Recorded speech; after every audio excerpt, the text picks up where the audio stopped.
नमस्कार, आप देख रहे हैं एसआर अशोकनगर और मैं हूं आपके साथ हितेंद्र भदौलिया। आप हमारे YouTube चैनल एसआर अशोकनगर को सब्सक्राइब कर सकते हैं। साथ ही इस पर आने वाले वीडियो को अगर आप जल्द देखना चाहते हैं तो इसके बेल आइकॉन को भी प्रेस कर लीजिए। अशोकनगर जिले की पुलिस ने अशोकनगर जिले के इतिहास की सबसे बड़ी शराब के खिलाफ कार्रवाई की है। यूँ तो अभी तक चुनाव के पहले या दौरान चुनाव कई तरह की कार्रवाई शराब को लेकर की जाती रही है, खासकर अवैध देसी शराब को लेकर। मगर कल देर रात यानी आधी रात के बाद कचनार थाने के मऊखेड़ा गांव में जो कार्रवाई की गई है उसे अशोकनगर जिले के इतिहास की शराब के खिलाफ अब तक की सबसे बड़ी कार्रवाई मानी जा रही है। सबसे बड़ी कार्रवाई इस वजह से मानी जा रही है कि कार्रवाई में जिस तरह की चीज़ें उपयोग की गई या जो प्रक्रिया अपनाई गई वो, और इसके अलावा जो चीज़ें वहाँ से मिली वो बहुत बड़ी मात्रा में है।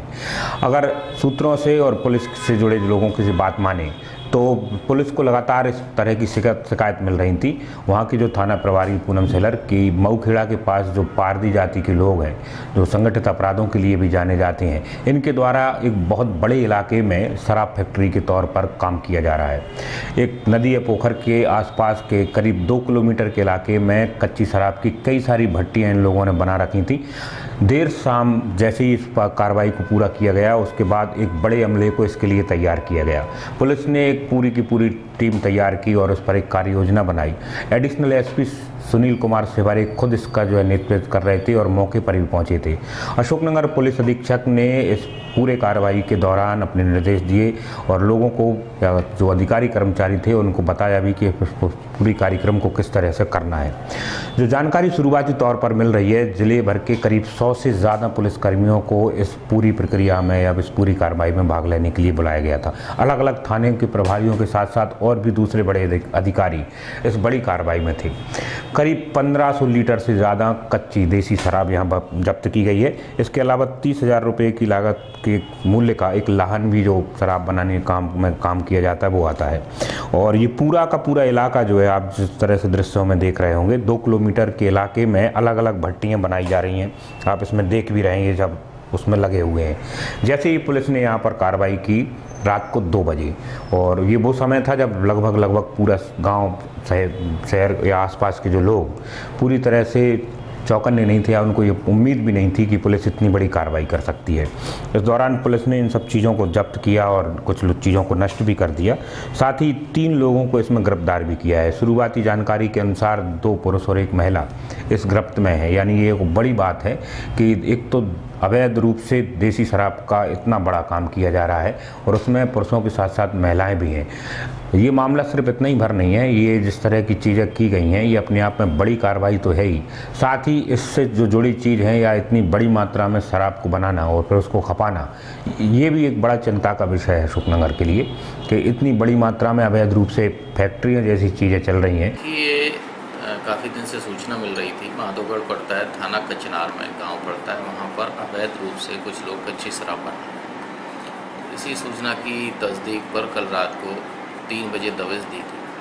तो वहां से लगभग 1500 लीटर तो बनी हुई शराब है जो शुद्ध एकदम प्योर हाथ भट्टी की, और दूसरा लगभग और जो उनका कच्चा मटेरियल था करीब हज़ारों लीटर्स में था, तो उसको वहाँ पर ही नष्ट किया गया। जो शराब है उसकी जब्त की गई, बाकी जो भी सामान है उनका बनाना का उसको जब्त किया गया। और चूँकि वो लोग सचेत रहते, घरों में सोते नहीं हैं, इधर उधर बनाते समय 3 लोगों को अरेस्ट भी किया है। तो इस प्रकार ये काफ़ी बड़ी कार्रवाई की गई। सर ये कब से चल रहा था? ये तो पहले भी हम 2-3 बार दबिश दे चुके हैं। ये लोग इसी में संलिप्त रहते हैं। प्रयास यही है कि धीरे धीरे ये काम ये बंद करके अन्य कामों में ये लोग अन्य कामों की ओर ध्यान दें। अशोकनगर गुना संसदीय क्षेत्र का जिला है और यहाँ पर कांग्रेस के सांसद ज्योतिरादित्य सिंधिया वर्तमान में सांसद हैं। बीजेपी और कांग्रेस भले ही दोनों ने ही यहाँ पर अभी प्रत्याशी घोषित नहीं किए हों, मगर कांग्रेस की तरफ से खुद सांसद ज्योतिरादित्य सिंधिया और उनकी पत्नी प्रियदर्शनी राजे सिंधिया लगातार सक्रिय हैं। पोलिंग एजेंट, पन्ना प्रभारी और कार्यकर्ताओं के बीच पहुँच रही हैं। आज प्रियदर्शनी राजे सिंधिया चंदेरी और चंदेरी के बाद साड़ौरा या दूसरे इलाकों में पहुंची। साड़ौरा के चौरसिया गार्डन में उन्होंने पोलिंग एजेंटों और पन्ना प्रभारियों की बैठक ली। इस दौरान श्रीमती सिंधिया ने कार्यकर्ताओं से कहा कि सांसद सिंधिया 5 साल इस क्षेत्र के विकास के लिए प्रणपण से लगे रहते हैं, खूब मेहनत करते हैं। अब समय आ गया है कार्यकर्ताओं के काम करने का। उन्होंने कार्यकर्ताओं का आह्वान किया है कि आगामी चुनाव के समय जब मतदान हो तो पूरे प्रणपण से लगे रहें और ज़्यादा से ज़्यादा वोटों से सिंधिया जी को जिताएं। इस दौरान क्षेत्रीय नेताओं के अलावा विधायक भी रहे, जिन्होंने श्रीमती सिंधिया को आश्वासन दिलाया है कि साड़ौरा क्षेत्र से हमेशा कांग्रेस को बढ़त मिलती है और इस चुनाव में भी उनको आगे बढ़त मिलेगी। 1 अप्रैल से नया शैक्षणिक सत्र शुरू हो गया है। मध्य प्रदेश सहित पूरे प्रदेश में और अशोकनगर जिले में भी स्कूल खुल चुके हैं। प्राथमिक और माध्यमिक विद्यालय के स्कूलों में इस बार जॉयफुल लर्निंग के कॉन्सेप्ट के आधार पर स्कूलों की शैक्षणिक व्यवस्था शुरू की गई है, यानी बच्चों को जॉय के साथ या एंजॉय के साथ या खेल कूद में अच्छी तरीके से माहौल के तौर पर पढ़ाई की शुरुआत की जाए। आज अशोकनगर जिले के कुछ पत्रकारों ने वस्तु स्थिति को देखने के लिए ग्राउंड रिपोर्टिंग की है। उन्होंने गांव में जाकर देखा है कि जिस तरह की सरकार बात कर रही है या अधिकारी जिस तरह के दावे कर रही है जॉयफुल लर्निंग के, क्या वो सब चीज़ें मैदानी स्तर पर हैं और अगर हैं तो किस लेवल की हैं। और बड़ी ही गंभीरता के साथ जब इस बात पर रिपोर्टिंग की गाँव में जाकर, तो बहुत दुर्भाग्य के साथ कहना पड़ रहा है कि जिस तरह की बातें कही जा रही हैं या जो कागजी चीज़ें हैं उसमें और धरातल की चीज़ों में बड़ा अंतर है। जॉयफुल लर्निंग के मामले में न केवल स्कूलों में विद्यार्थियों की कमी है, बल्कि शिक्षक भी समय पर नहीं पहुंच पा रहे। कई सारे ऐसे स्कूल मिले इस दौरान जिनमें ताले लटके हुए थे। हम कुछ दृश्यों के मामले के साथ आपके सामने आते हैं। न केवल वस्तु स्थिति, बल्कि जब जिला शिक्षा अधिकारी के पास भी इन सारे सवालों को लेकर पहुंची तो उन्होंने खुद स्वीकार किया कि आज उन्होंने खुद साड़ौरा इलाके में, जिसमें म्यापुर चराली और दूसरा इलाका, उसमें दौरा किया है और उनको भी कई जगह विसंगतियाँ देखने को मिली हैं। स्कूलों में बच्चे कम मिले हैं या शिक्षक नहीं मिले और अब इस बार कठोर कार्रवाई की बात कर रहे हैं। शुरू में उनका ये कहना है कि हमने नोटिस दे दिए हैं और कम से कम 2 वेतन वृद्धि अगर जवाब सही नहीं मिला तो रोका जाएगा। देखिए, कुछ स्कूलों की लोकर हम आपके साथ बताते हैं, उसमें देखते हैं कि किस तरह से चीज़ें हुई हैं। जो अभी कॉन्सेप्ट हुआ है उसके तहत 1 अप्रैल से शिक्षा विभाग ने शुरू में गर्मी के कारण सुबह 7 से 12 बजे तक स्कूलों का समय कर दिया था और गर्मी के कारण इन स्कूलों में जो स्थितियां बनी हैं वो बहुत ख़राब हो रही हैं। आज जब मौके पर देखने को पहुँचे तो जिनमें से 1 दर्जन करीब स्कूल देखे, बहुत सारे स्कूलों के शिक्षक गायब थे या बच्चे भी अनुपस्थित मिले। जिन जिन जगह आज पहुँचे हैं उनमें से कुछ स्कूल हैं जिनके आपको बताते हैं। अमरौद का जो शासकीय प्राथमिक विद्यालय है, उसके अलावा अमरौद के 2-3 और अलग अलग स्कूल हैं, भरिया खेड़ी, भीकली, तारई और थूवन, ये सराना। ये वो स्कूल हैं जो 12 बजे तक लगते हैं, मगर 12 बजे तक इनमें कोई भी शिक्षक नहीं पहुंचा था। इसी तरह शासकीय हाई स्कूल अमरौद, माध्यमिक विद्यालय थूवन, शासकीय प्राथमिक विद्यालय तारई और भी ऐसे स्कूल थे जहां कुछ जगह बच्चे नहीं थे तो कुछ जगह शिक्षक नहीं थे। खुद डीओ साहब भी इस तरह की चीज़ें को स्वीकार रहे हैं। तो आप ग्राउंड रिपोर्ट देख सकते हैं कि जिस तरह की बात सरकारी स्कूलों के लिए कही जा रही है और वस्तु स्थिति कितनी खराब है। सर, और कितने टीचर आते हैं सर?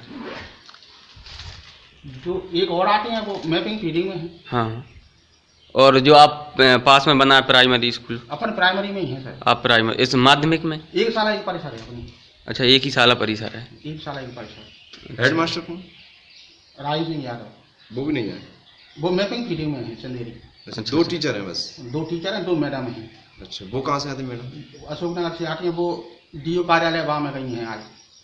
चुनाव सामग्री में कछु में ड्यूटी है। हाँ हाँ, ठीक।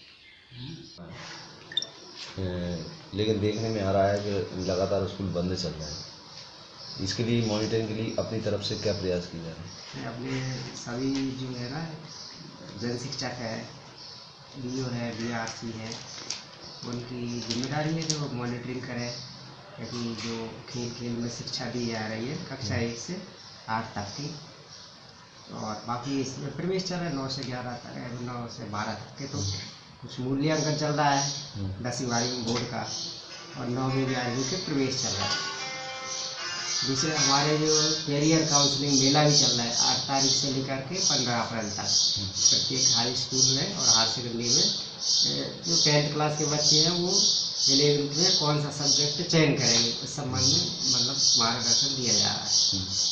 और मिडिल प्राइमरी के लिए डीपीसी, बीआरसी, बीएससी ये उसके लिए मतलब मॉनिटरिंग के लिए निरीक्षण के लिए जिम्मेदार है।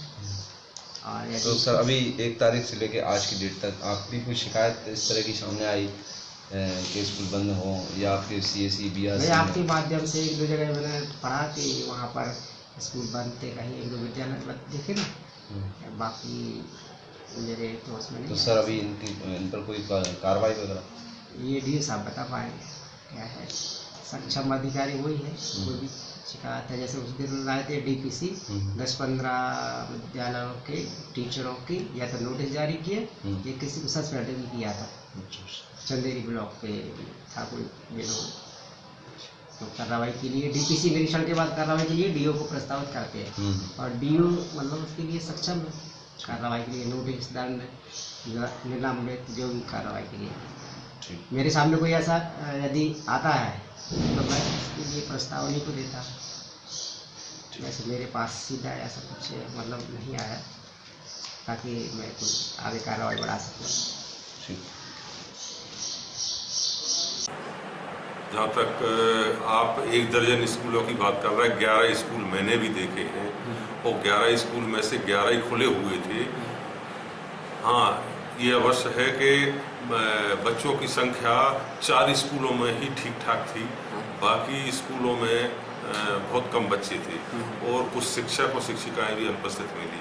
और जहाँ तक आप बता रहे हैं कि 1 दर्जन विद्यालयों में शिक्षक नहीं मिले या बंद मिले विद्यालय, तो उनके बारे में हम तहकीकात करके उनके विरुद्ध जो है कार्रवाई करेंगे और जिन विद्यालयों के नाम आप हमें बता रहे हैं उनका हम जल्दी से जल्दी निरीक्षण करा के उनके विरुद्ध कार्रवाई। सर आप उन्हें नोटिस भी देते हैं, फिर नोटिस के बाद भी शिक्षक पे कोई अंतर नहीं पड़ता? नहीं, अभी जो मैंने जो नोटिस निकाले हैं वो 2 वेतन वृद्धि रोकने के लिए निकाले हैं और उनका संतुष्टिपूर्वक जवाब नहीं होता है तो उनकी 2 वेतन वृद्धि बंद कर दिया है। अच्छा, सब आपके द्वारा सभी को कारण बता नोटिस जारी करें? हाँ, आज किए गए नोटिस जारी किए। अगर इनका संतुष्ट जवाब नहीं मिलता तो वेतन वृद्धि रोकी जाएगी।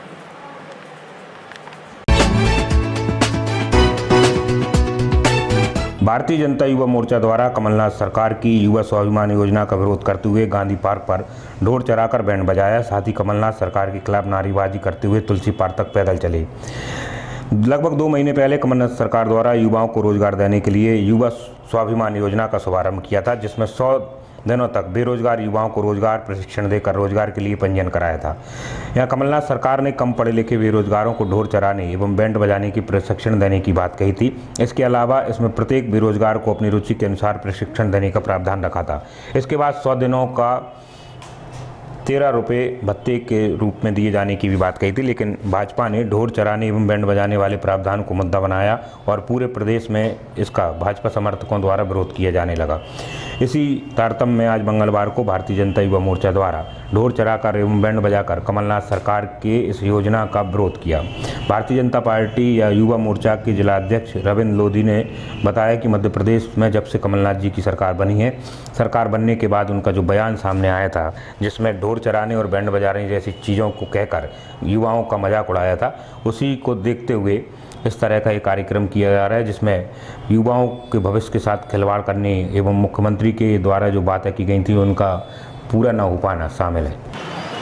मध्य प्रदेश में जब से कमलनाथ की सरकार बनी है, कमलनाथ जी का जो बयान आता है युवाओं के लिए, उन्होंने कहा कि युवाओं को ढोल चराने की, बैंड बजाने की, सांप बिच्छू ततैया पकड़ने की ट्रेनिंग देने हम।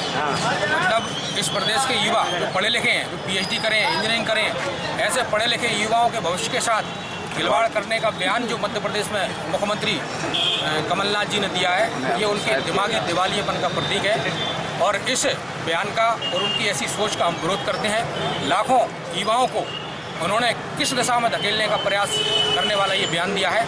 इस बयान का पूरे मध्य प्रदेश में भारतीय जनता युवा मोर्चा के द्वारा युवाओं की आवाज़ बन करके ये विरोध किया है, क्योंकि उन्होंने सरकार बनने से पहले कहा था कि बेरोजगारी भत्ता हम युवाओं को देंगे। आज तक किसी भी युवा को बेरोजगारी भत्ता नहीं दिया गया है, तो इसका हम लोग विरोध करते हैं।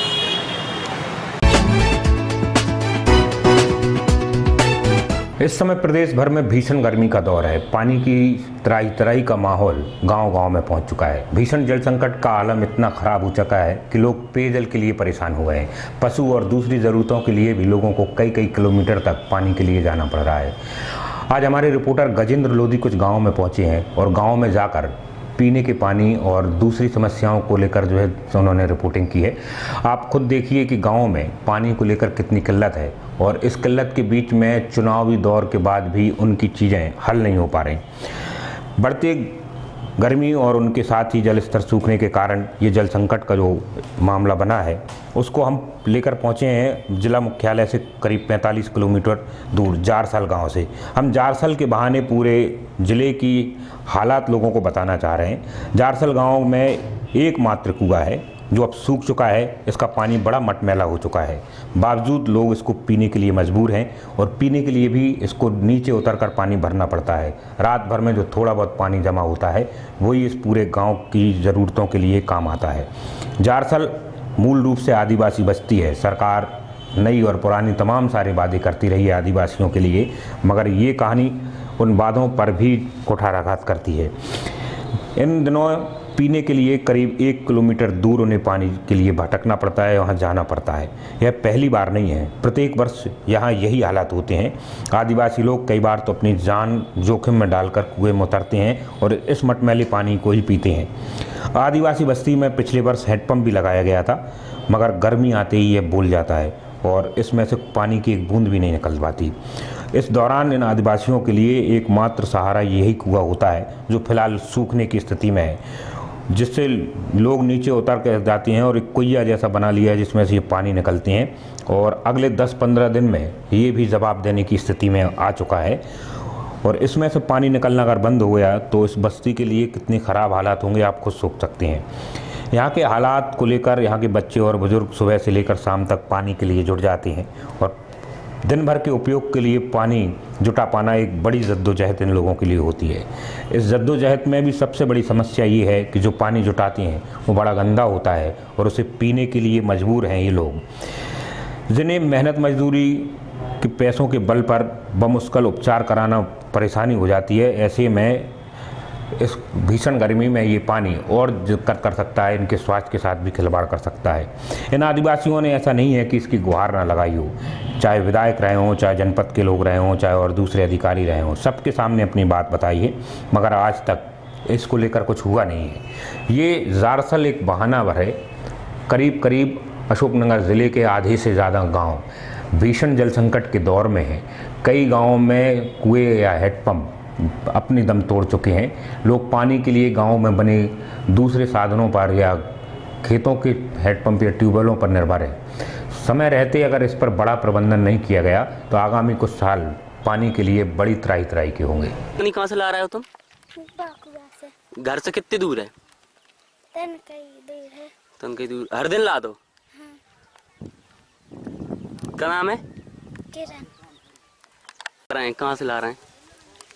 से। कितनी दूर है आपके कुआं?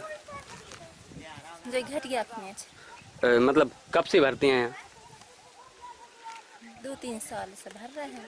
अच्छा, जब से ही पानी की समस्या बनी रहती है। कैसा पानी आ रहा है कुआं में? बिल्कुल मचवा रहा है, बंद जुड़ जाते से भर लेते नहीं, वैसे ऐसे ही। नहीं, कुआं खाली है? गड्ढे खोद कर भर रहे हैं? हाँ। मतलब इससे पहले और कहीं नलमल नहीं है, पानी की व्यवस्था नहीं? हाँ, अनन्या। इसी से भरते हैं? यहीं से भरते हैं। क्या नाम है आपका? सखी। कौन सा गांव है? जारसल। देव सिंह। क्या नाम? देव सिंह। यहाँ पानी की समस्या कब से है? और महीना 2-3 हो गए। जब चेत से मोहल्ले बात है, सालों ही से है बात, माह ही से। तो आप पानी कहाँ से भर रहे दादा? जैसे व्यापार कर रहे के तो कितने कर जाते नहीं कुआ है उनसे लिया तो भर के। अच्छा, पानी अच्छा आ रहा है कि गंदा आएगा? गंदा। ये को तो गंदा ही है। अच्छा, इसका उपयोग क्या करते हैं फिर अपन? किस तरह पीते हैं? खर्च में छान के। चलो ठीक।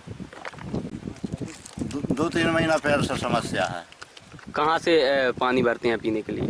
नीचे से ले आ रहा 1 किलोमीटर दूर से। 1 किलोमीटर। कैसा पानी आ रहा है? अच्छा आ रहा है या गंदा? गंदा पानी है। कैसे पी रहे हैं मत्ते सड़ रहे हैं और इसमें से मचो पानी दिखाई रहा है गंदा मिट्टी का। तो इसमें से उतर के ही पानी भरना पड़ता है? और का उतर के पानी भरते हैं कछु, और थोड़ा ज़्यादा हो जाता है तो रस्सी से निकाल लेते हैं, और कम हो जाता है तो मतलब उतर के भरते हैं। ये हैंडपंप लगाता है, हैंडपंप चालू नहीं है? नहीं है चालू। कब लगाता है? जो साल भर हो गई। पर साल लगा। तो कब से नहीं चल रहा है? वो चला ही नहीं रहा। तब से ही नहीं चला? हाँ। इसकी कहीं शिकायत वगैरह आपने?